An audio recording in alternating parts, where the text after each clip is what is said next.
Vin Diesel, a name synonymous with action and strength, wasn't just about Hollywood. He was also a restaurateur, a role he cherished in a deeply personal way.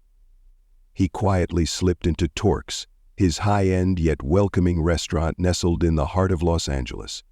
The Friday night buzz hit him immediately. The clinking of glasses, the murmur of conversations, the intoxicating blend of garlic butter, grilled ribeye, and fresh herbs. But tonight the symphony of Torx was off-key. He stopped cold, hearing a sound that cut through the jovial atmosphere. A server crying. Torx wasn't some celebrity vanity project, a mere line item on a balance sheet. It was built from passion. Years of Vin's life had been poured into refining the menu, hand-picking the right chefs, and meticulously crafting an ambiance where everyday folks and Hollywood elites could share a perfectly cooked meal side by side. He believed in the power of a shared dining experience, the way a perfectly seared steak could bring people together. But Vin also understood a fundamental truth. A restaurant's success wasn't measured by Michelin stars or overflowing reservation books. The numbers told a story, but not the story. The real heartbeat of Torx resided in the back kitchens, in the weary sighs of a line cook after a relentless shift, in the quiet frustrations whispered among the waitstaff. That's why he made it a habit, every few months, to shed the skin of Vin Diesel, the movie star, and become just another customer. No red carpet entrances, no flashing cameras, no sycophantic greetings. Just a man in a hoodie and jeans, walking into his own business, observing, listening. He wanted to feel the pulse of Torx, to see it through the eyes of his employees and patrons. Tonight, though, the pulse was weak, erratic. Torx was alive with energy, but there was an undercurrent of something darker. Servers weaved between tables, expertly balancing trays laden with culinary masterpieces, but their smiles seemed strained, their movements a little too hurried. Vin, a man who made a living reading people, knew better than to trust first impressions. He'd been in the restaurant industry long enough to recognize that appearances could be deceiving, that a perfectly plated dish could mask a multitude of sins behind the swinging kitchen doors. His sharp eyes, honed by years of navigating Hollywood's treacherous waters, swept across the room, instinctively analyzing the staff. That's when he spotted him, Rick Callaway, the restaurant manager. A tall, broad-shouldered man in a crisp navy blue dress shirt stood at the edge of the dining area, arms crossed, expression unreadable. His gaze moved across the floor with a disturbing intensity, like a hawk circling its prey, searching for weakness. It wasn't just the way Callaway looked at the servers. It was the quality of his observation. It was something deeper, something controlling. Vin sensed a subtle power dynamic at play, a silent tension hanging in the air like a storm cloud. As Vin started toward the bar, intending to order a simple glass of water and further observe the situation, he heard it. A soft, muffled sound from the hallway leading to the kitchen. At first it barely registered, drowned out by the Friday night rush. But as he drew closer, the sound became clearer, more distinct. Someone was crying. Not a theatrical sob, not a histrionic outburst. This was quiet desperation, the kind of cry that comes when you're struggling to hold yourself together, when the weight of the world threatens to crush you. Vin's footsteps slowed almost imperceptibly. He turned his head slightly, straining to catch more. The break room door was ajar, a sliver of light spilling into the dimly lit hallway. Through the small gap he glimpsed a young woman. Her shoulders trembled, her hands gripping the edge of a stainless steel counter as if it were the only thing keeping her from falling apart. He didn't know her name, but the look on her face hit him like a physical blow. Exhaustion, fear, and something else, resignation. She looked like she was clinging to the last threads of her sanity. Beside her stood a young male server, dressed in the standard Torx uniform, speaking in hushed, urgent tones, his face etched with concern. Vin didn't know her or her story, but in that instant he knew something was terribly wrong. A surge of protectiveness, a primal urge to intervene, to shield her from whatever darkness was consuming her, coursed through him. He wasn't leaving. Not until he found out exactly what was happening in his restaurant under his roof. Vin retreated to the bar, taking a seat at the far end, away from prying eyes. His posture was relaxed, casual, but his mind was racing, piecing together the fragments of information he had gathered. The crying, it wasn't just garden-variety stress. It was something more insidious, something born of fear. He had worked in restaurants before, paid his dues, started at the bottom. He knew the grind. The long hours, the aching feet, the demanding customers, the constant pressure to perform. But this felt different. This felt wrong. His first instinct, the Vin Diesel instinct, was to storm over, confront whoever was causing her distress and set things right. But right now he couldn't be Vin Diesel, the owner of Torx, the celebrity who commanded attention and respect. Right now he had to be just another customer, a silent observer, a fly on the wall. He needed to understand the situation, to gather evidence before taking action. So instead of intervening, he listened. He focused on the hushed conversation from the break room, straining to catch every word, every inflection. The young man beside her, likely a fellow server and perhaps a friend, kept his voice low, his words measured. Vin could only make out fragments of the exchange, snippets of a desperate plea. "You can't let him. He doesn't own you, Emily." Emily. So that was her name. Her voice, barely above a whisper, trembled with fear and exhaustion. "What choice do I have, Tyler? He's made it perfectly clear. If I don't do what he says, I'm gone. I can't afford to lose this job." Vin's grip tightened around the glass of water the bartender had placed in front of him. The ice clinked softly, the only sound in the sudden silence of his thoughts. At first, he assumed the situation involved a difficult customer, an entitled patron who had crossed the line, perhaps harassed her in some way. But the way Emily said it, the fear in her voice, suggested something far more sinister. This wasn't about a customer, this was about someone inside the restaurant, someone who held power over Emily, someone exploiting that power for their own gain. Vin's gaze flicked back to Rick Callaway, the man in the navy blue shirt. He was still there, standing at his post, watching the room with unsettling intensity, like a predator surveying its domain. But now the dynamic had shifted. Now Vin was watching him. He was dissecting Callaway's every move, every gesture, searching for clues, for confirmation of his growing suspicions. The pieces were starting to fall into place, forming a disturbing picture. But he needed more. He needed proof. He needed to understand the full extent of the situation before he could act. His first instinct, the Dom Toretto in him, was to walk straight to Emily, throw a protective arm around her and tell her she didn't have to be afraid. He wanted to assure her that whatever was happening, he, Vin Diesel, would make it right. But that wasn't an option. Not yet. Right now, he wasn't Vin Diesel, the owner of Torx, the celebrity who could command attention with a single word. Right now, he was just another customer. A stranger in a hoodie and jeans. A stranger. And a stranger couldn't just barge in and start asking questions. He had to proceed carefully, subtly. He had to earn their trust. So instead, he listened. He remained at the bar, his posture deceptively relaxed, his senses on high alert. He focused on the conversation in the break room, trying to decipher the nuances of their exchange. The young man beside Emily, likely a fellow server named Tyler, spoke in hushed, urgent tones, trying to steady her shaking form. His voice was low, almost a whisper, but Vin caught bits and pieces of their conversation, enough to paint a troubling picture. "You can't let him. He doesn't own you, Emily. You have to stand up to him." Emily's voice, softer, more fragile than before, was barely audible. "What choice do I have, Tyler? He made it clear. If I don't do what he says, I'm gone. I need this job. What else can I do?" Her words sent a cold prickle down Vin's spine.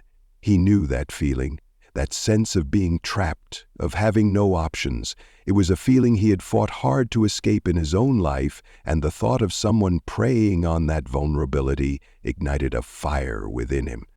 His fingers unconsciously tightened around the glass of water the bartender had just set in front of him, condensation leaving a damp imprint on his palm. He stared at the water, but he didn't see it. He saw Emily's face, the fear in her eyes, the desperation in her voice.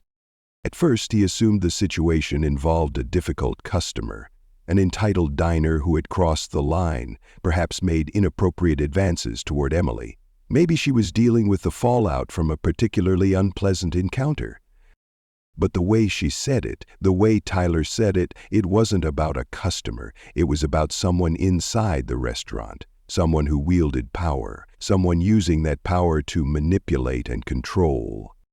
Before he could piece together anything further, before he could formulate a plan of action, a bartender approached, breaking his train of thought. "Hey sir, everything all right? What can I get you?"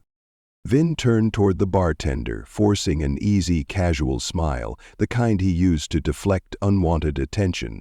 "Just water for now, thanks." The bartender, a young man with a friendly face and tired eyes, nodded and moved on to another customer. But Vin wasn't focused on drinks.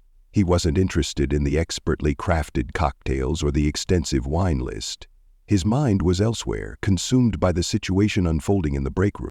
His gaze flicked back toward Rick Callaway, the man in the navy blue shirt.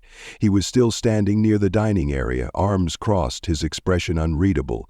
But Vin sensed a change, a subtle shift in his demeanor. He seemed more alert, more watchful. He was scanning the room with a kind of predatory intensity that made Vin's skin crawl. Vin had seen men like him before. Men who enjoyed control, who thrived on power, who saw others as pawns in their own twisted games. He recognized the signs, the subtle indicators of a manipulative personality. Then he noticed something else, something that further fueled his suspicions. The young man from the break room, Tyler, had stepped back onto the floor, leaving Emily alone. He was probably another server trying to get back to work, to escape the uncomfortable situation. But something about his stance, his demeanor, struck Vin as off. His jaw was tight, his shoulders rigid, and his hands fidgeted nervously as he adjusted the notepad in his apron. He seemed on edge, like a tightly wound spring ready to snap. Vin had seen that kind of tension before, the kind that comes from holding in too much, from knowing something you're not supposed to know, from being afraid to speak up. He knew an opening when he saw one. Tyler held the key to unlocking the truth about what was happening at Torx, and Vin had to find a way to reach him. Vin stood moving with the calm confidence of someone who belonged, someone who had every right to be there. He walked toward the server station near the back of the restaurant, where Tyler was mechanically organizing plates, his eyes downcast, avoiding eye contact. "Hey, man," Vin said, keeping his voice low and friendly, trying to project an air of casual camaraderie. "Got a pen I could borrow?" Tyler looked up, startled by Vin's sudden appearance. His eyes widened slightly, and for a fleeting moment, Vin saw a flicker of hope? Or maybe it was just fear. "Oh, yeah, sure," Tyler stammered, reaching for a pen on the counter. He grabbed one from the cluttered surface and handed it to Vin, his hand trembling slightly. Vin took the pen, but didn't walk away. He didn't want a pen. He wanted information. He wanted to help Emily. Instead, his eyes drifted to the employee's name tag, the small piece of plastic identifying him as Tyler. Vin offered a small, reassuring nod, hoping to put the young man at ease.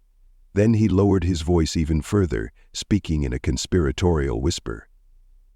"I couldn't help but notice your friend seems a little upset. Everything all right?" Tyler stiffened, his shoulders becoming more rigid. His grip on the stack of plates tightened slightly, as if afraid of dropping them. "She's fine," he said, the words coming too quickly, too defensively. It was a rehearsed response, the kind you give when trying to hide something. Vin tilted his head slightly, studying Tyler's face, searching for any sign of deception. "She doesn't look fine, man. I just wanted to make sure everything was okay." Tyler's Adam's apple bobbed as he swallowed hard. His gaze darted toward the front of the restaurant, toward the ever-watchful figure of Rick Callaway, before dropping to the floor, his eyes filled with a mixture of fear and resignation.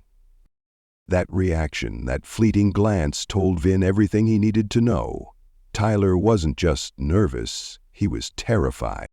A long, tense pause stretched between them, filled with unspoken words and suppressed emotions. Finally, Tyler exhaled slowly, his shoulders sagging slightly, as if releasing a breath he had been holding too long. "She's not fine," he admitted, his voice barely above a whisper laced with desperation. "But there's nothing I can do." Vin studied his face, every micro-expression, every subtle tick. The way his jaw clenched, the way his fingers kept curling and uncurling at his sides, as if he were fighting an internal battle, torn between his loyalty to Emily and his fear of the consequences. The kid wanted to talk. Vin could see it in his eyes, but he wasn't sure if he could. He was trapped, caught between a rock and a hard place. Vin lowered his voice even more, speaking with gentle urgency. "Is it a customer issue? Did someone say something to her?" Tyler hesitated, his eyes darting around the room, checking to see if anyone was listening. That pause, that moment of uncertainty, told Vin everything he needed to know. "No," he muttered, his voice strained, barely audible above the clatter of plates and the murmur of conversations. It's not a customer thing." His eyes flicked again toward the front of the restaurant, toward the looming figure of the manager in the navy blue shirt, the same man who had been standing there all night, watching everything with that cold, unyielding stare. Tyler exhaled sharply, his hands gripping the edge of the counter, his knuckles turning white. He opened his mouth as if about to confide in Vin, to spill the truth, but then closed it again, pressing his lips into a thin, tight line. Finally, he shook his head slowly, his eyes filled with fear and helplessness. It's her personal business. I shouldn't be saying anything." That was a lie, a blatant, transparent lie. Not because Tyler was trying to deceive him, not because he wanted to protect Callaway, but because he was afraid, genuinely, deeply afraid. Vin had seen it before. Employees trapped in bad situations, unable to walk away because of financial pressure, personal struggles, or worse, fear of retribution. And fear? Fear meant someone was abusing their power. Fear meant someone was being exploited. Fear meant injustice was being done. Vin's jaw clenched slightly, his muscles tensing beneath his skin, but he kept his expression neutral, his voice calm and reassuring. He couldn't afford to scare Tyler away. He needed to keep him talking, to coax him into revealing the truth. "How long has she been working here at Torx?" Tyler responded almost automatically, his mind still racing, his defenses lowered. "A little over a year? Yeah, about 13 months. Then he tensed, as if suddenly realizing he had said too much, revealed too much. He looked at Vin with a renewed sense of suspicion, his eyes filled with regret. Vin nodded slowly, projecting understanding and trustworthiness. "And? Does she like it here? Does she enjoy working at Torx?" Tyler let out a short, humorless chuckle, a sound that spoke volumes. "No, man, not really. But she can't afford to leave. She needs the money." And there it was. The real problem. Emily wasn't just stressed, overworked, or dealing with difficult customers. She was trapped, stuck in a situation she couldn't escape, beholden to someone exploiting her vulnerability. Vin's gut twisted with a mixture of anger and compassion. This wasn't just about a bad work environment, a demanding boss, or even simple harassment. This was something deeper, something more insidious. This was about power, control, a predator preying on the vulnerable, and a system that allowed such abuse to flourish. Before he could say anything else, before he could probe further, Tyler stiffened, his eyes widening in alarm. Vin didn't need to turn around to know why. He could feel it in the air, A sudden shift in the atmosphere, a thickening of the tension, a palpable sense of unease. The temperature in the room seemed to drop. The air was thick with something unspoken, something heavy, something undeniably menacing. The manager was walking toward them. "Everything okay over here, guys?" The voice was smooth, almost oily, but with an underlying edge of steel. It was the kind of voice a man used when he already knew he had the upper hand, when he was accustomed to being obeyed, when he expected deference and respect. Tyler immediately dropped his gaze, busying himself with the plates in front of him, feigning a sudden burst of industriousness. He seemed to shrink in on himself, trying to become invisible. "Yes, sir, everything's fine. Just helping a customer with something." His voice was tight, barely audible, betraying his fear. Vin finally turned, slowly, deliberately, to face the man in the navy blue shirt. He took a moment to assess him, to study his features, to gauge his demeanor. And for the first time that night, he got a proper, unobstructed look at Rick Callaway, the man who was causing so much fear and distress. Mid-40s, maybe a little older, crisp, impeccably tailored attire, the kind that spoke of careful grooming and meticulous attention to detail. Neatly combed, dark hair, slicked back with just the right amount of product, sharp, angular features, but with a certain hardness around the eyes, a subtle cruelty in the set of his jaw, features that had seen too much, perhaps, and cared too little. This wasn't just a tough boss, a demanding manager, or even a garden variety jerk. This was something else entirely. This was a man who knew exactly how much control he had, how much power he wielded, and more importantly, a man who enjoyed it, who reveled in it. Vin's gaze flicked down to his name tag, the small piece of plastic that identified him as Rick Callaway. He made a mental note of the name, etching it into his memory. "Can I help you with something, sir?" Callaway asked, his voice polite, almost solicitous, but with an underlying tone that carried an unmistakable edge, a subtle challenge lurking beneath the surface.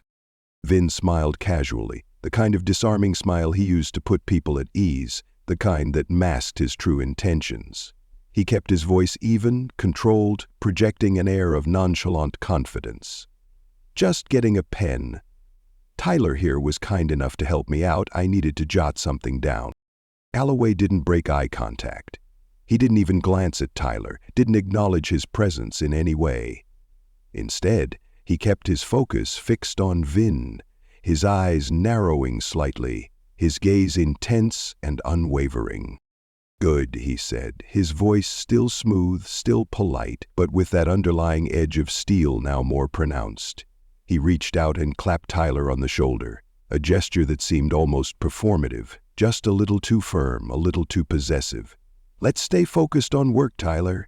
We have a busy night ahead of us, no time for idle chatter." Tyler nodded quickly, his eyes downcast, his fingers gripping the edge of the counter like a lifeline as if afraid of losing his balance. "Yes, sir, of course, sir, right away, sir."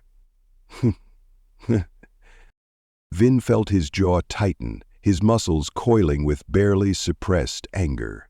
He wanted to say something, to challenge Callaway's condescending tone, to defend Tyler against his subtle intimidation. But he knew he couldn't, not yet. He had to remain patient, to play the long game. Instead, he simply thanked Tyler, offering him a small, almost imperceptible nod of encouragement, and then stepped away from the server station. But as he walked back toward the bar, his back prickling with unease, he could feel Callaway's eyes burning into him, watching him, scrutinizing his every move. Vin had already made up his mind. He wasn't leaving, not tonight. Not until he got to the bottom of this. Not until he uncovered the truth about what was happening at Torx. Not until he found a way to help Emily and Tyler escape Callaway's clutches. And if his instincts were right, if his suspicions were confirmed, things were about to get a whole lot more interesting. Vin studied him carefully, reading every micro-expression that flickered across his face, the tightness in his jaw, the barely perceptible clenching of his muscles, the way his fingers kept twitching at his sides, curling and uncurling as if he were debating whether to say more, whether to reveal the truth he was so desperately trying to conceal. This wasn't just about a coworker having a bad night, a simple disagreement, or even a case of petty harassment. This was something far more complex, far more dangerous. This was about power, about fear, about the insidious ways in which one person could exert control over another, slowly chipping away at their self-worth, their autonomy, their very spirit. Vin had seen this before, not just in the restaurant industry, but in every corner of Hollywood, in every walk of life. A toxic work environment didn't always scream. It didn't always involve shouting matches or blatant acts of aggression. Sometimes it whispered. It crept into the backs of kitchens, into stolen moments in break rooms, into the way employees avoided eye contact, into the way they learned to shrink themselves, to make themselves smaller, less visible, less of a threat. Vin knew that silence was the weapon of choice for those who abused their power. It allowed them to operate in the shadows, to manipulate and control without fear of exposure. He had to break that silence to give Emily and Tyler a voice, to empower them to stand up for themselves. But he also had to proceed with caution. He couldn't afford to make a mistake, to tip his hand too soon. Vin lowered his voice just enough to make it clear he wasn't asking as a mere customer. He was speaking to Tyler on a different level, as someone who understood the gravity of the situation. "Is it a customer issue, Tyler? Did someone say something to her? Did something happen out here on the floor?" Tyler hesitated, his eyes darting nervously around the room, his body language betraying his inner turmoil. That single pause, that fleeting moment of indecision confirmed everything. "No," he muttered, his voice strained, barely audible above the din of the restaurant. It's not a customer thing. It's not about any of that." His eyes flicked again, almost involuntarily, toward the front of the restaurant, toward the man in the navy blue shirt still standing near the hostess station, arms crossed, gaze unwavering, watching the room like he owned it, like he was surveying his kingdom. Tyler exhaled sharply, shifting uncomfortably, his hands gripping the edge of the counter as if afraid of falling.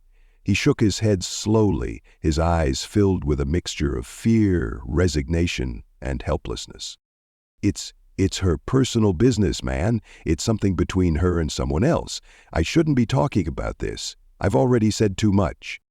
That was a lie, a transparent attempt to deflect, to protect himself, to avoid further involvement.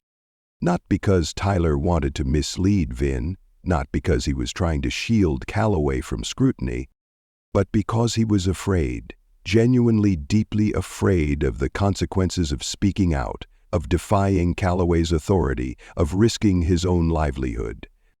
Vin had worked with enough people in the industry to recognize this exact situation, to understand the dynamics at play.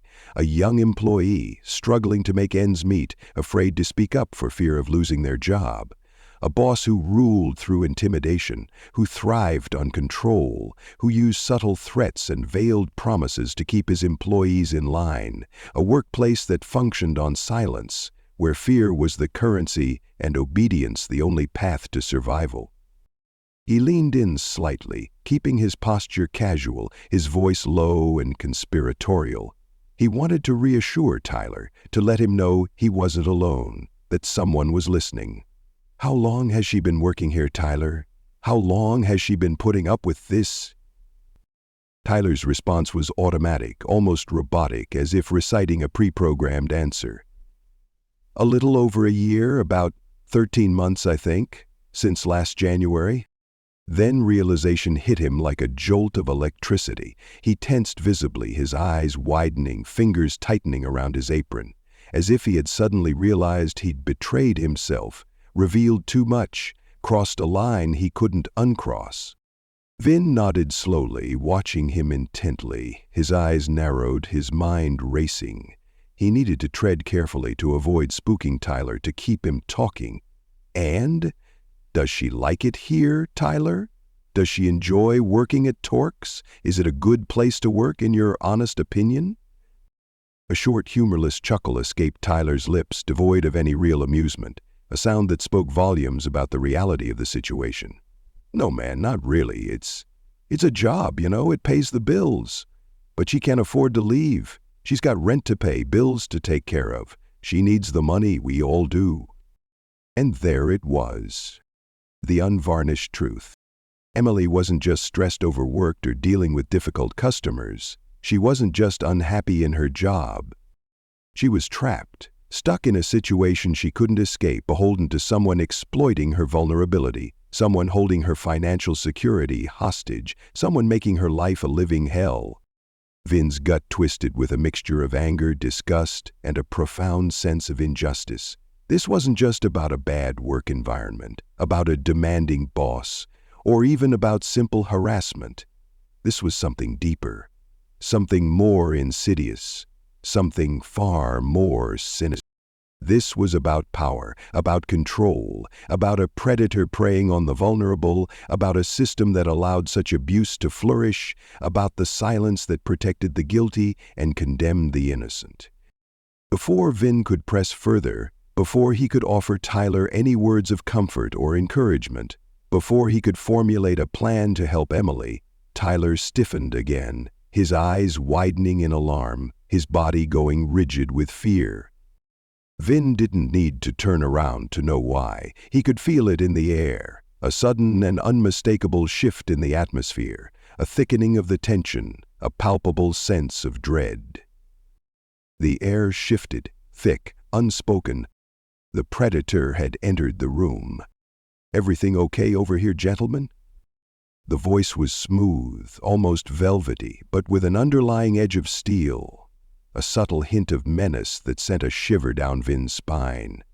It was the kind of voice that didn't need to be raised to demand control, the kind that commanded obedience with a mere whisper. Vin let the moment stretch, allowing the tension to build before finally turning to face the man. He wanted Callaway to think he was unfazed, completely oblivious to the power dynamics at play. He took in every detail, every nuance, every subtle tell. He wanted to understand his enemy, to identify his weaknesses, to find a way to exploit them.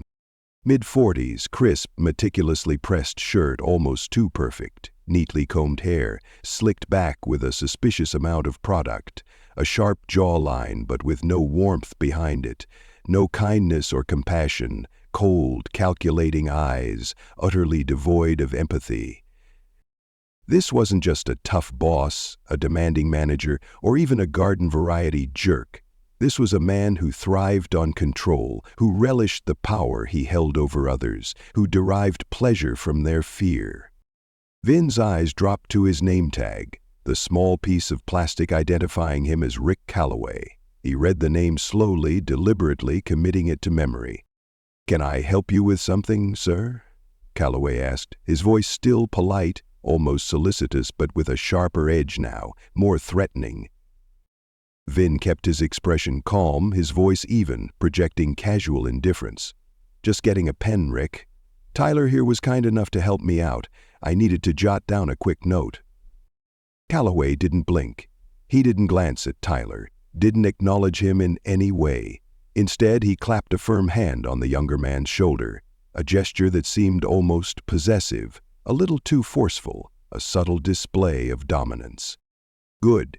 Let's stay focused on work, Tyler. We have a lot of customers to take care of tonight. No time for socializing." Tyler's nod was quick, almost automatic. His eyes dropped, his posture radiating fear and compliance. "Yes, sir. Of course, sir. Right away, sir." Vin felt his jaw tighten, his fists clenching at his sides, anger simmering beneath the surface. He wanted to lash out, to tear apart Callaway's carefully constructed facade. But he couldn't. Not yet. He had to stay in control, to play the long game, to wait for the right moment to strike. Instead, he simply thanked Tyler, offering him a small, almost imperceptible nod of encouragement, then stepped away from the server's station, his back prickling with unease. Even as he moved toward the bar, his senses on high alert, his mind racing with possibilities, he could feel Callaway's eyes burning into him, watching him, assessing him, calculating whether he was a threat. Vin's gut instinct screamed, "Now!" Emily wasn't just overworked, wasn't just stressed, wasn't just unhappy. She was being controlled, manipulated, exploited, abused. And Vin Diesel wasn't going to stand for it. He had already made up his mind. He wasn't leaving Torx tonight. Not until he uncovered the truth about what was happening behind the swinging kitchen doors. Not until he found a way to help Emily and Tyler escape Callaway's grasp. The cold, hard reality of it sent a surge of anger coursing through Vin's veins. He wasn't leaving. Not until this system of abuse was dismantled, not until Emily was free, not until no other employee had to endure the same torment. Stepping outside, Vin let the cool night air wash over him, trying to clear his head, to regain composure. The Los Angeles air, usually thick with smog and city grit, felt surprisingly crisp against his skin. He closed his eyes for a moment, taking a deep breath, centering himself. From where he stood, leaning against the brick wall of the building, it probably looked like he was just checking his phone, scrolling through messages, catching up on social media, just another customer taking a break from the Friday night rush. But his mind was racing. Something wasn't adding up. The pieces of the puzzle were there, but they didn't quite fit together. Emily was terrified. That much was clear. Her fear was palpable, radiating from her like a heat wave. Tyler was hesitant, caught between loyalty to Emily and fear of Callaway's retribution. He wanted to help, but he was paralyzed by the potential consequences. And Callaway, that man, there was something deeply unsettling about him. He had the look of someone who thrived on control, who derived pleasure from the suffering of others. Vin had seen plenty of bad managers in his time, both in the restaurant industry and beyond. Power-hungry, arrogant, dismissive, incompetent. He'd encountered them all, but this was different. This was calculated, cold, a game of control, meticulously orchestrated to break down the victim and leave them completely dependent on the abuser. And Vin wasn't going to let it slide. He couldn't, not on his watch, not in his restaurant. He had dealt with bad managers before, but this wasn't just about someone being rude or playing favorites. This was a pattern of abuse, a systematic exploitation of power, a violation of trust. If he wanted real answers, if he wanted to understand the full extent of Callaway's actions, he couldn't rely solely on employees like Tyler, who were too scared to talk openly. He needed someone who wasn't directly under Callaway's control. Someone who had seen everything but wasn't personally threatened by his authority, an objective observer, someone who could provide a clear, unbiased account of what was happening behind the scenes. Then, as if the universe had handed him an opportunity, Nate, the bartender from earlier, the young man with the friendly face and tired eyes, stepped outside, presumably for a smoke break. The kid leaned against the side of the building, scrolling through his phone, likely trying to escape the pressures of the busy Friday night shift. Vin didn't hesitate. He saw an opening, a chance to gather more information, and he took it. He had to act quickly before Callaway caught wind of his intentions. He approached casually, hands in his pockets, his expression neutral, projecting an air of harmless curiosity. He didn't want to startle Nate or make him clam up. He needed to gain his trust, to make him feel comfortable enough to speak freely. Long night, huh? Nate looked up, momentarily startled by Vin's sudden appearance, then relaxed slightly as recognition flickered across his face. A hint of apprehension remained. "Yeah," he said, rubbing the back of his neck wearily. "Fridays are always nuts, especially with the new menu. Everyone wants to try the ribeye." Vin nodded sympathetically, leaning against the wall beside him, mirroring his body language to create a sense of rapport. He didn't push, didn't rush into his questions, not yet. He needed to ease Nate into the conversation, to build a foundation of trust before getting into the sensitive topics. "Mind if I ask you something? Just a quick question if you have a minute." Nate hesitated, his eyes scanning the area as if checking for eavesdroppers. He seemed uncertain, wary of getting involved. Then he shrugged, resigned. "Sure, I guess so. What's up?" Vin kept his voice light, nonchalant, as if making casual conversation. He didn't want to alarm Nate, to make him feel like he was being interrogated. He had to be subtle, persuasive. "Your manager, Callaway, Rick, right? What's he like to work for? Is he a good guy? Is he fair?"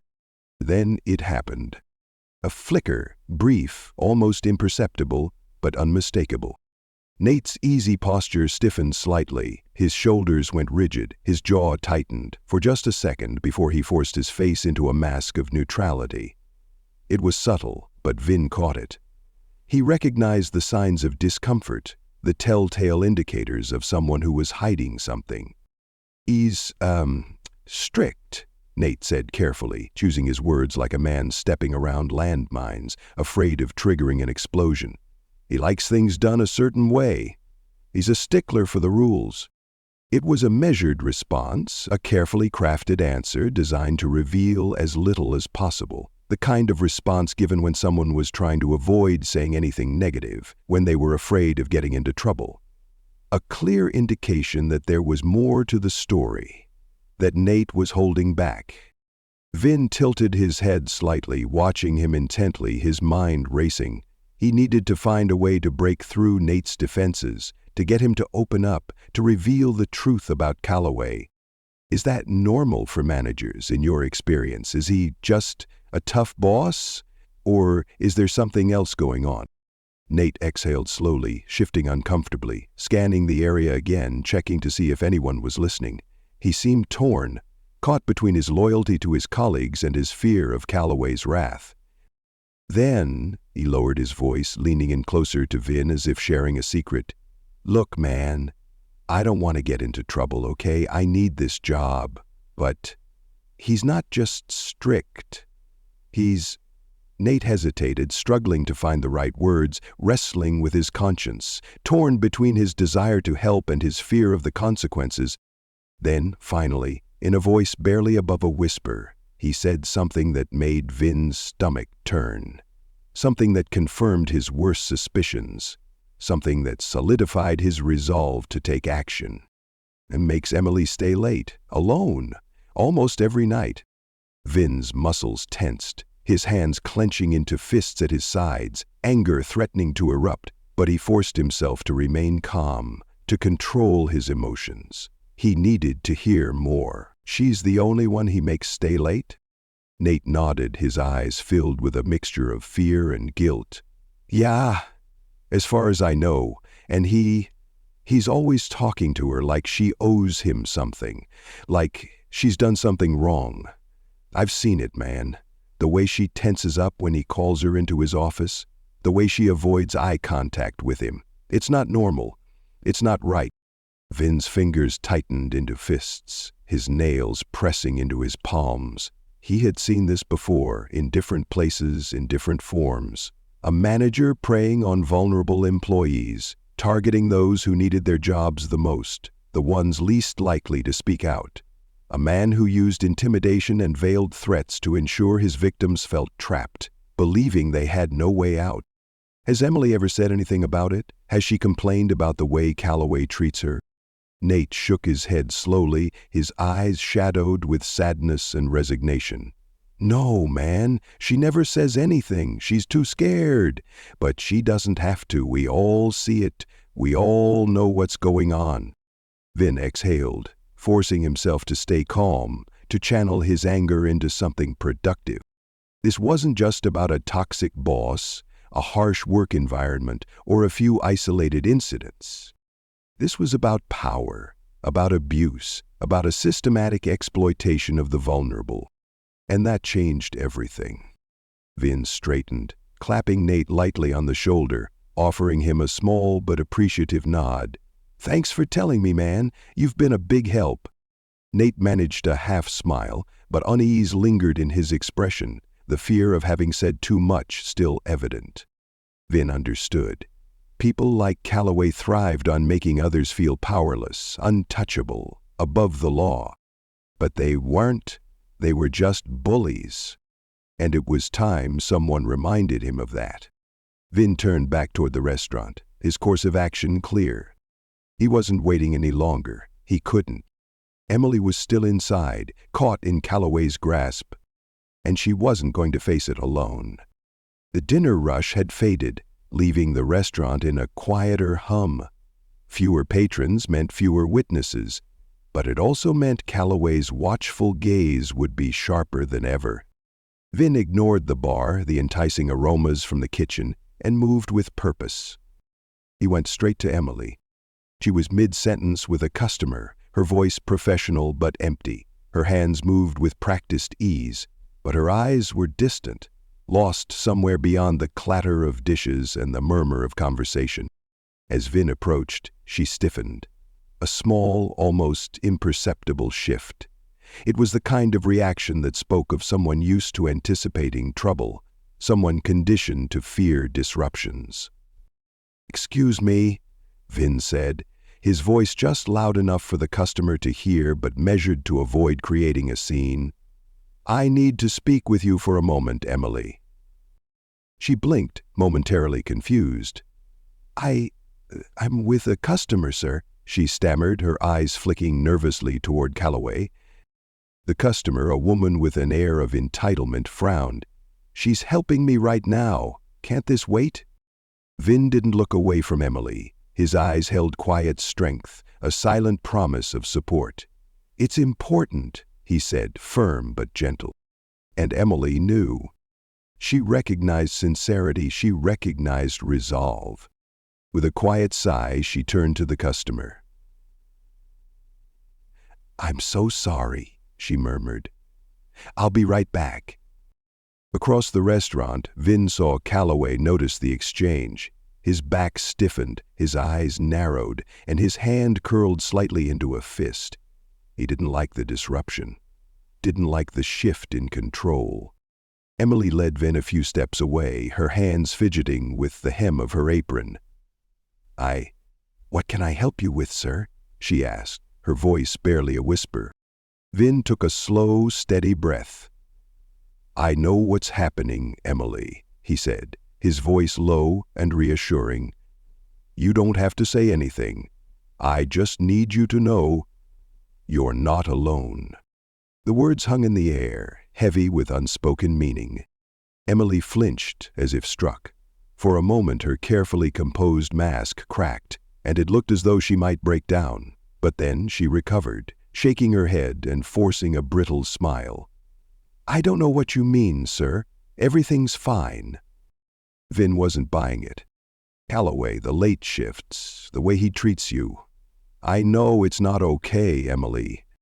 Her fingers clenched into fists, knuckles turning white. Fear. That was what surrounded her, a suffocating weight pressing down, convincing her she had no escape. "I can't," she whispered, desperation woven into every syllable. Vin's voice remained steady, unwavering. "You can, Emily, because I promise you. He's not untouchable." Before she could respond, a shadow fell over them. Rick Callaway had arrived. His presence radiated controlled menace, his expression cool and calculated, but his eyes sharp, like shards of ice. "Is there a problem here?" he asked, his voice smooth as silk, yet laced with an unmistakable undercurrent of danger. It was a question, but also a challenge, a warning. Vin didn't immediately turn to Callaway. Instead, he kept his focus on Emily, his gaze steady, offering silent reassurance. He watched as she shrank under Callaway's stare, her fingers clenching the fabric of her apron. That reaction told Vin everything. Emily wasn't just uncomfortable, she was terrified. Finally, he turned to face Callaway, his expression unreadable. "Just having a conversation," he said, his voice measured and calm. Callaway smirked, but the expression never reached his eyes. "Well, Emily has a job to do," he said, condescension dripping from his words. "She doesn't have time for private discussion." Vin caught the slight flinch on Emily's face at the word private, a calculated word, a reminder of control. His stance shifted subtly, shoulders squaring, gaze hardening. It was a small change, but enough. Suddenly, he wasn't just another customer. He was a force to be reckoned with. "Actually," Vin said, his tone controlled but firm, "I think we should have a conversation right now, Rick." Callaway's smirk faltered for the first time, a flicker of surprise crossing his features. "Excuse me?" His voice held disbelief. Vin didn't answer. Instead, he reached into his pocket and pulled out his wallet. With a flick, he opened it, revealing his executive ownership credentials for Torx Restaurant Group. The restaurant froze. Emily gasped, her eyes widening in disbelief. Around them, servers stilled, caught mid-macmate. Callaway's face turned ashen, the fear he had so carefully concealed now breaking through. A hush fell over the restaurant, every eye drawn to the unfolding moment. Then, Vin's voice cut through the silence like a thunderclap. "My name is Vin Diesel, and you and I need to talk, Rick. Right now." Callaway stammered, his polished composure fracturing. "Sir, I didn't realize." "No.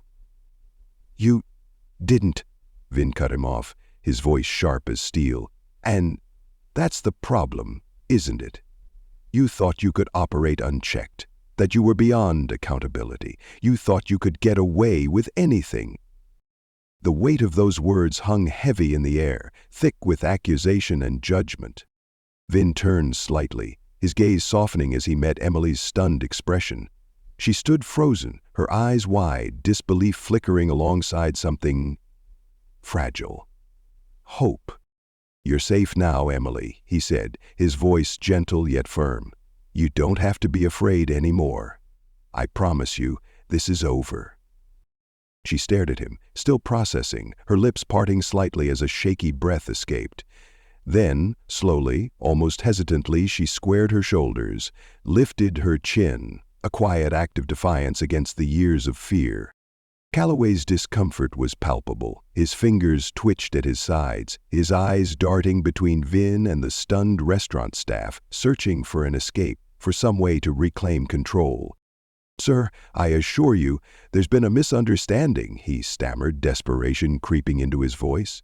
"If you'd just give me a moment to explain, I can—" Vin cut him off again. He'd heard enough excuses, enough lies. "To your office, Rick, now," he commanded, his tone leaving no room for debate. Callaway swallowed hard, his confidence completely eroded. He had no choice but to comply, his carefully crafted world crumbling around him. Slowly, stiffly he turned, shoulders slumped, his steps heavy with defeat. Vin followed, eyes locked on Callaway's back, his mind already focused on the confrontation ahead. But before stepping inside the office, he paused. He turned back to Emily, offering her a small nod of encouragement. "Stay here," he told her gently. "This won't take long, I promise." Emily barely nodded, her hands trembling, her eyes filled with gratitude, disbelief, and a spark of something else. Hope. Then, the office door shut behind them, sealing Callaway's fate and setting the stage for the final reckoning. The moment the office door shut, Callaway let out a forced, nervous chuckle, shaking his head in a feeble attempt to regain his composure. The bravado was gone, replaced by a desperate need to minimize the situation. "I have to say, sir," he stammered, his voice laced with forced levity, "I certainly didn't expect to see you here tonight. A bit unusual for the owner to visit unannounced, wouldn't you agree?" Vin ignored the weak attempt at small talk, the pathetic effort to restore normalcy. He wasn't here for games. He was here for one reason and one reason only. He leaned forward, planting both hands on the desk, his presence filling the small office, his gaze cutting through Callaway like a blade. "You know what else is unusual, Rick?" he asked, his voice dangerously low, sending an unmistakable shiver of fear through Callaway. "A restaurant manager abusing his power, intimidating employees, exploiting their vulnerabilities, making their lives a living hell. That's what I find unusual and unacceptable." Callaway flinched, his eyes widening in alarm, his carefully constructed defenses beginning to crumble. I don't know what you mean, sir," he stammered, his voice lacking the confidence he had displayed on the restaurant floor. He was grasping at straws, desperately trying to deny the undeniable. Vin's stare didn't waver, his eyes boring into Callaway, stripping away the lies, exposing the ugliness beneath. "I know what you've been doing, Rick," he said, his voice cold and unwavering. "I know about the late-night shifts. I know how you treat Emily. I know about the subtle threats, the veiled promises, the constant pressure. And I know you think you can get away with it, but you're wrong." Callaway's face paled even further. He was trapped, exposed, and utterly defeated. "Sir, I assure you," he pleaded, his voice laced with desperation, "I have always conducted myself professionally. If there have been any misunderstandings, I can explain." "Save it, Rick," Vin cut him off, his voice like ice. "I'm not here for your excuses. I'm here for the truth." Reaching into his pocket, Vin pulled out his phone, his fingers moving with swift precision.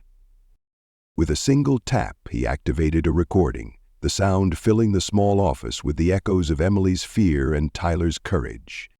Emily's voice came through the speaker, raw and shaken, barely above a whisper. "If I don't do what he says, I'm going." Then Tyler's hushed response, filled with both fear and defiance. "You can't let him, Emily. He doesn't own you." The weight of their voices settled into the room like a crushing force. Callaway's entire body stiffened, his eyes widening in horror as he recognized the voices, the words. "The truth."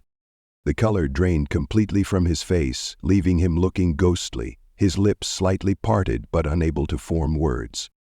Vin let the silence stretch, allowing the damning evidence to sink in, to wrap around Callaway like a noose. Then finally he spoke again, his voice even colder, laced with quiet contempt. "You should have known better, Rick," he said, his words a quiet verdict. He let them settle, then took a step closer, his shadow engulfing Callaway entirely. "You've been playing this game for a long time, haven't you? Preying on employees who need their jobs the most, making them feel trapped, exploiting their vulnerabilities. But let me be very clear, Rick."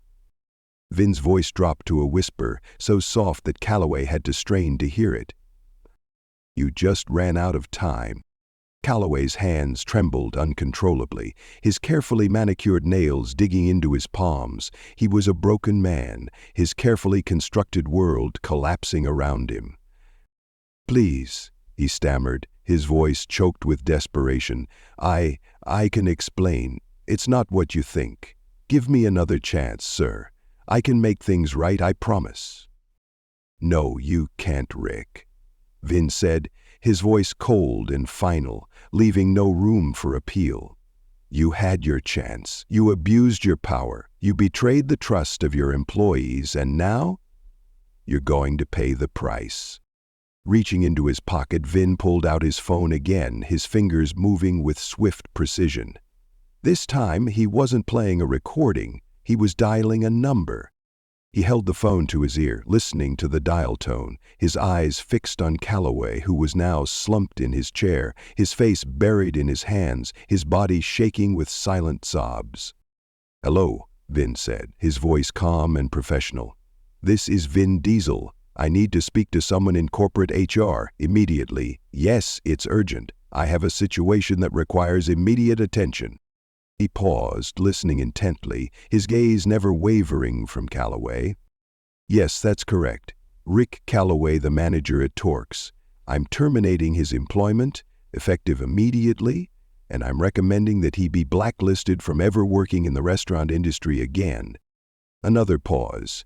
Vin's expression hardened with each passing second. "The details are extensive, but suffice it to say, Mr. Callaway has engaged in a pattern of abusive behavior toward his employees, creating a hostile and toxic work environment. I have evidence, including witness testimony and recorded conversation." One final pause, then Vin's voice dropped even lower, his tone like ice. "Yes, I understand the severity of these allegations, and I wouldn't be making them if I didn't have absolute proof. This is not a misunderstanding. This is a deliberate and systematic abuse of power, and it will not be tolerated." With a final nod, Vin ended the call, snapping his phone shut with a decisive click. "You're done, Rick," he said, his voice devoid of emotion. "You will never work in this industry again. You've destroyed your reputation, you've betrayed your employees, and now you're going to face the consequences." Callaway sat frozen, his body trembling, his face buried in his hands. He was stripped of his power, his authority, and his future. His power, gone. His control, shattered. His career, ruined. And Vin, he wasn't done yet. He had one more task to complete, one more promise to fulfill. When Vin walked back into the restaurant, the tension was thick enough to cut with a knife. Every eye was on him, every breath held, every heart pounding with anticipation. Emily, Tyler, Nate, and the rest of the staff watched, waiting, their faces etched with a mixture of fear, hope, and uncertainty. Employees held their breath, their futures hanging in the balance. Customers glanced around nervously, sensing that something monumental had just occurred. Vin met Emily's eyes and offered her a small, reassuring smile. "It's over, Emily," he said softly, his voice carrying across the hushed restaurant. "You don't have to be afraid anymore. He can't hurt you. He can't hurt any of you." A visible weight lifted from her shoulders. Her lip quivered for just a moment, a single tear tracing a path down her cheek. But then she took a deep breath, squared her shoulders, and nodded slowly, her eyes filled with a newfound strength. Tyler exhaled sharply, relief and disbelief washing over him. He looked at Vin with a mixture of gratitude and awe, as if he had just witnessed a miracle. "Is he really gone, sir?" he asked, his voice barely a whisper laced with uncertainty. "Is it really over?" Vin nodded, his voice firm and unwavering. "For good, Tyler. He will never work in this restaurant again, and I'm going to make sure he never has the opportunity to abuse his power again." The words carried weight, echoing through the restaurant, resonating with every employee who had ever felt powerless, undervalued, or afraid. They weren't just about Callaway, though his downfall was a necessary step. They represented everything. The fear, the exhaustion, the relentless pressure, the insidious harassment, and the feeling of being disposable that had plagued the staff for so long. Emily wiped at her eyes, swallowing hard, her throat tight with emotion. The events of the evening had been overwhelming, a roller coaster of fear, hope, and disbelief. But now, as she stood there, surrounded by her colleagues, she felt a sense of liberation she hadn't experienced in years. "What happens next, sir?" she asked, her voice barely above a whisper, her eyes searching Vin's for guidance. Vin gave her a small, reassuring smile, a gesture of empathy and respect. "That's up to you, Emily," he said, his voice gentle but firm. "You tell me. What do you want to see happen? What kind of workplace do you want this to be?" The words seemed to catch her off guard, as if she had never considered that her opinion mattered, that she had the power to shape her own destiny. She glanced at Tyler, then Nate, then at the other employees, seeking their input, their support. Neither of them spoke, but the hesitant nods they gave her, the silent encouragement in their eyes, pushed her forward, giving her the courage to speak her mind. For the first time in over a year, she had a choice. For the first time in over a year, she felt like she had a voice. A moment of silence stretched between them, heavy with unspoken emotions and the weight of possibility. Then, finally, Emily found her voice, hesitant at first, but growing stronger with each passing sentence. I don't want anyone else to go through this," she admitted, her voice gaining strength and conviction. "Not here, not at Torx, and not anywhere else either. No one should have to feel this way." Vin nodded, admiration in his eyes. "And they won't, Emily. Not if I can help it. I promise you that." He turned to the rest of the staff, his voice steady and resolute. "From now on, this restaurant is under direct review. We're not just replacing Callaway with another manager who will perpetuate the same cycle of abuse. We're making sure no one like him ever gets this kind of power again. We're going to create a workplace where everyone feels safe, respected, and valued." A quiet hush settled over the room, but it wasn't the oppressive silence of fear anymore. It was something different, something hopeful, something transformative. It was the silence of change. Tyler shifted on his feet, his initial hesitation giving way to a newfound sense of purpose. "Sir, I don't mean to overstep my bounds, but this isn't just about Callaway," he said, his voice gaining confidence with each word. "It's bigger than just one bad manager." Vin's gaze sharpened, his eyes encouraging. "Go on, Tyler, say what's on your mind." Tyler hesitated briefly, then took a step forward, his voice steadier now, filled with conviction. "The way things work here, the long hours, the low pay, the constant pressure, the lack of respect. It's all part of a bigger problem. Callaway was just one part of it." Vin listened, taking in every word, understanding that this moment wasn't just about holding one man accountable. It was about fixing a broken system. And tonight he had been reminded of exactly why he did this, why he poured his heart and soul into Torx, why he insisted on occasionally shedding his celebrity persona to walk among his employees as an ordinary man. It wasn't about the money, the prestige, or the accolades. It was about something far more profound, something far more important.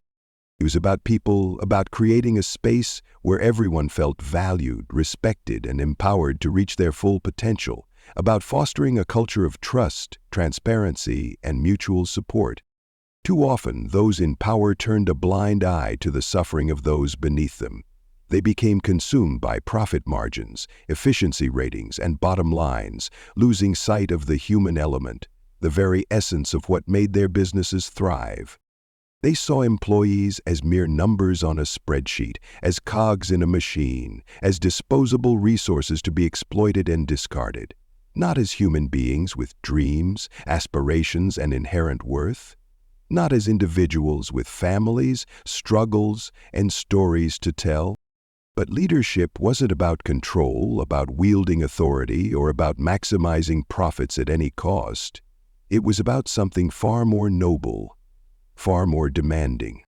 It was about responsibility, about creating a safe and supportive environment where everyone could thrive, about empowering others to reach their full potential, about standing up for what was right, even when it was difficult, even when it was unpopular, even when it meant risking everything. As Vin sat in his car, watching Emily, Tyler, and Nate walk off into the night, a sense of quiet satisfaction washed over him. He knew the road ahead wouldn't be easy, that there would be challenges and setbacks, but he also knew he had made a difference, steering Torx toward a new horizon defined by compassion, integrity, and a profound respect for human dignity. He hoped his actions would inspire others to do the same, to challenge the status quo, to stand against injustice, to create a world where everyone felt valued, respected, and empowered. And so, as he drove off into the night, Vin Diesel carried with him a renewed sense of purpose, a deeper understanding of his values, and a profound appreciation for the power of human connection. And he knew with absolute certainty that if you ever find yourself trapped in a situation where someone is abusing their power, where you feel voiceless, where fear silences you, speak up anyway. Find your voice, tell your story, seek out allies. Don't let fear silence you.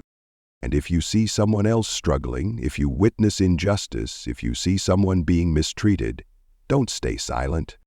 Offer your support, lend your voice, stand up for what's right, be an ally. Because sometimes all it takes is one person to break the cycle of abuse, to challenge the status quo, to create a ripple effect of change that can transform not just a workplace, but an entire world. Because sometimes all it takes is one person to remind us that we are all human beings, deserving of respect, dignity, and above all, love. And that, Vin Diesel knew, was a fight worth fighting. Every single time.